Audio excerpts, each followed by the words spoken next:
Morning.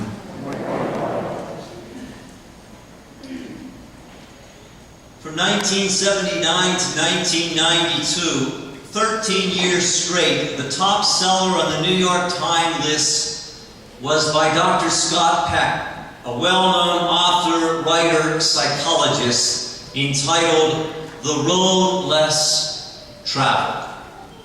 I had the opportunity to listen to Scott Peck at Seton Hall University in South Orange, New Jersey in the 90s. He has since died. There was 10,000 people packed in an auditorium, and he began by singing Amazing Grace. I was sort of stunned. I've read his book, The Road Less Traveled, that the deepest discovery in life is to know ourselves, and to be true to ourselves, and to know God's dream and design for our life. In 30 years of his practice and his clients, the same mantra that he heard from his patients was, why is there so much evil in the world? For 30 years, he heard that question. And not one single person asked the question, why is there so much good in the world? It is Dr. Peck's contention after observation and consultation and counseling that human beings tend to be fixed on evil rather than good. We're apt to harp on what's wrong with the world rather than what's right with the world. We focus on vices rather than virtues. We focus on corruption rather than integrity. We focus on criminals rather than good people. He said, why do so many people obsess about crabby, selfish people who are bent on doing evil things? We should be asking, why are so many so pleasant, so kind, so beautiful, so devoted to doing good and good things? And if we plummeted into the mystery of the goodness, we would change the world. Now this is from a psychologist, friends. We would change the world. Dr. Peck says we cannot deny evil. We can't ignore it. There's wrong in the world. We must not be overwhelmed by the evil that we see, the evil that we hear, and if we're honest, the evil that we contribute to. We must balance the realization of evil in our world with the appreciation of the good things that surround our lives each day.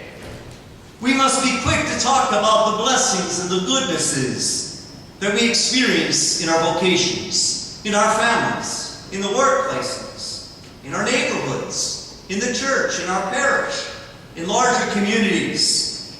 I thought I would name some experiences in my life in 1 week.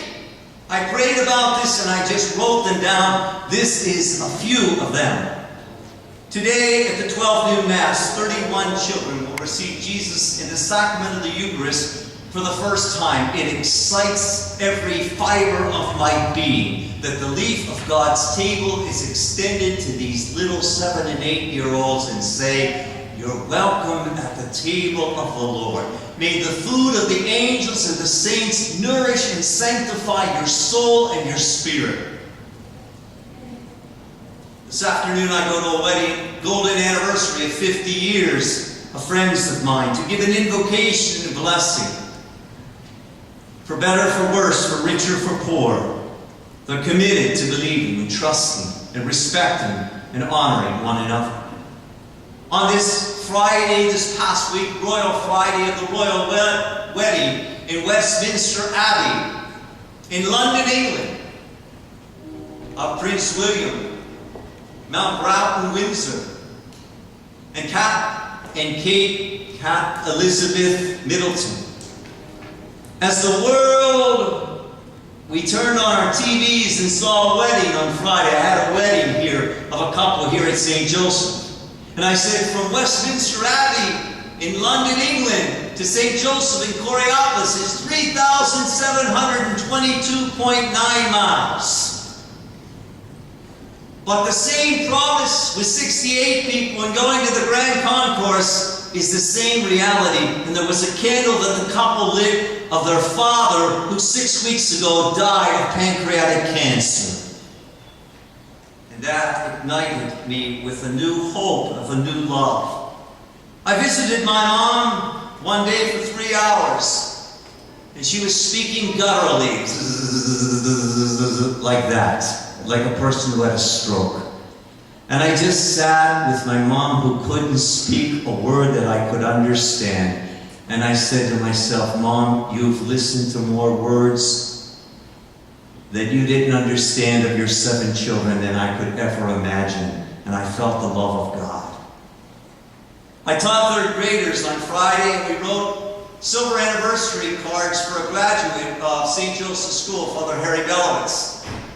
He graduated from St. Joseph's School in 1978. And Mrs. Mazer, Edith Mazer, was the 3rd grade substitute that day. She taught Father Harry in 3rd grade in the same room.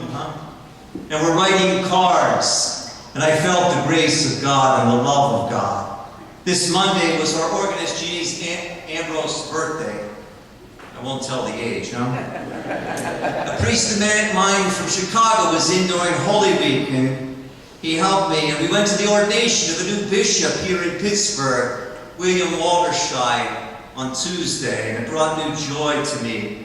On Wednesday, a friend called me and said, can you go to Game 7 with me for the Penguin Lightning game? And although we lost, the outcome wasn't like I wanted it and like Pittsburgh didn't want it, but it was great to be there. I took a run on the Montour Trail, and I felt the presence of God and watching fishermen with their lines into the water. I interviewed the employees here at St. Joseph, and I said, where'd you find the grace of God this year in your life here? Where did you find God's presence in your ministry? Where do you feel alive? Where do you need to strengthen? Today we celebrate Divine Mercy Sunday, and I say to myself, Lord, what are my wounds? What are my scars? What are my wounds of my conscience, wounds of my body, wounds of my mind, wounds of my soul, wounds of my humanity? What do I need to be healed, Lord? What do I need to be freed from, Lord? Where do I need your help, Lord? I'm delighted that every week people on the internet can get the homilies that go from St. Joseph out to the outer orbit, to the ends of the earth, that the message that Pope Benedict XVI says, don't be afraid, carry the message with joy. The world needs to hear it. People grade my homily every week all over the world. Through people's caring and kindness, that service is rendered to them, that they can hear the message of the good news of God's love and hope to the world that needs to hear it. Today, our lives are blessed by Pope John Paul II, who will beatify John Paul II. What a man of grace, of joy, of missionary spirit, of passion, of love. Just looking at him, you see goodness and God. And he said in his book, Pope John Paul II, in his book, Crossing the Threshold of Faith, the threshold of faith, he writes, good is greater than all the evil in the world. John Paul II says, good is greater than all the evil in the world. Do you believe that? I had 3 funerals on Easter Monday, Tuesday, and Wednesday, and I said, what a great day to go home to the Lord, Easter week. What a great celebration in heaven. To be with the victorious Christ, the risen Christ. I got a book from a friend of mine, Sister Melanie Servotis. She's a sister of Notre Dame this week. It's entitled, by the way, 100 Reflections on the Spiritual Life. She lives in Chardon, Ohio, near Cleveland. She's such a spunky person. I get a kick out of her. She's the light of my world. She's a soulmate and a friend and a mentor of mine for many years. And by the way means, by the way, do you know we're on the way to the kingdom? By the way, do you know God loves you? By the way, God's with you? And through encouragement and joy and simple stories, Sister Melanie reminds us that we are called to be people of grace and goodness, and to bestow God's goodness and grace on others. So as we gather on this Mercy Sunday, what are the marks of mercy that brand our lives? In the Acts of the Apostles, we see that the early Christian community, they held fast to the apostolic teachings of the church, so their faith would be fortified and strengthened. They shared and they cared for one another collectively as a community and brought hope to others. They were a praying church who came for the breaking of the bread to share the banquet of salvation, and were strengthening to be a praying church. And they were a prayerful church who knew that Christ had endowed them with His breath and with His Spirit. One of the great graces this week was Bishop Zubik 7 or 8 times a year. On Friday night, he invites priests to come to his place, his pad, to see his digs. And I went this week, and there was 23 of us priests there. And I was talking with Bishop Zubik there, and he said, "Rich, let me walk you to the door," as I was leaving. And I had a heart-to-heart, cor exchange with the bishop. And I said, "Bishop, I want to thank you for the over 3 years that you've breathed life into the Diocese of Pittsburgh. I've seen the Spirit in many manifest ways.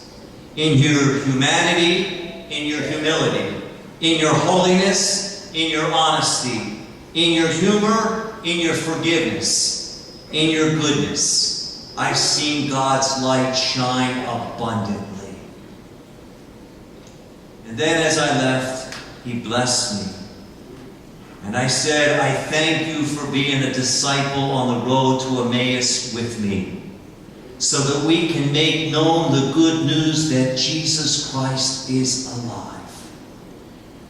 As we sang in the responsorial psalm today, "Give thanks to the Lord, for His mercy knows no end." We rejoice. We celebrate that Jesus is the light of the world. And maybe we need to ask the same question. Not why is there so much evil in the world? We know the answer to that. Because of the scar of our fallen original sin, our personal sin, our actual sin, society's sin, a culture of death. We know that. But why is there so much goodness in the world? Because we're believers. We're believers of the promise. We're believers of the hope. We're believers who bring God's love to others. And once we plummet that great mystery of God's goodness, we will change the face of the world.